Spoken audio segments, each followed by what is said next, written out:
Headlines प्रायोजक राजयोग paints, आनंद तुमचा, रंग आमचा।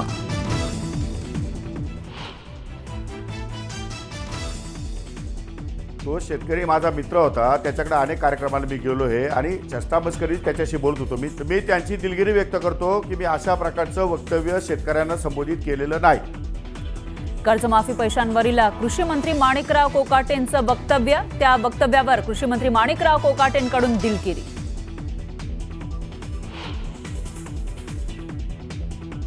करुणा शर्मांनी धनंजय मुंडेंचं मृत्यूपत्र आणि स्वीकृतीपत्र केलं कोर्टात सादर। करुणा याच पहिल्या पत्नी असल्याचा कागदपत्रांमध्ये उल्लेख, तर पोटगी देण्याचा कौटुंबिक न्यायालयाचा निर्णयही कोर्टाकडून कायम।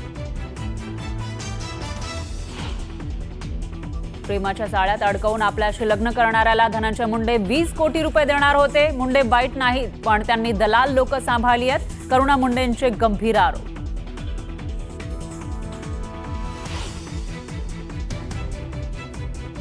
पुन्हा अशा घटना घडू नये यासाठी एसओपी तयार करणार। सर्व चूक रुग्णालयाचीच आहे असं म्हणणं अयोग्य। भिसे कुटुंबाच्या भेटीनंतर मुख्यमंत्र्यांचं विधान, तर भिसे कुटुंबाचा पोलिसांनी नोंदवला जबाब। माज करणारं रुग्णालय सरकारनं ताब्यात घ्यावं। रुग्णाची प्रकृती नाजूक असतानाही दाखल करून का घेतलं नाही? सरकार जाब विचारणार की नाही? आदित्य ठाकरेंचा संतप्त सवाल। सोलापूरच्या बाबू जगजीवनराम झोपडपट्टीमधील 2 शाळकरी मुलींचा मृत्यू, दूषित पाण्यामुळे मृत्यू झाल्याचा स्थानिकांचा आरोप, तर मृत्यू डेंग्यूची लक्षणं असल्यानं झाल्याचा पालिकेचा दावा।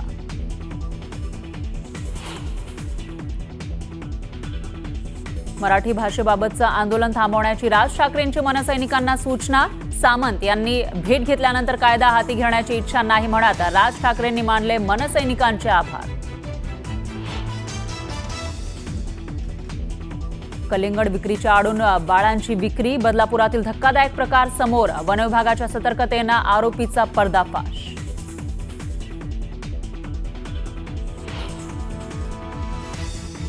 पोलीस अधिकारी अश्विनी बिद्रे हत्या प्रकरणात मुख्य आरोपी अभय कुरुंदकर दोषी, 11 तारखेला पनवेल सत्र न्यायालय सुनावणार शिक्षा।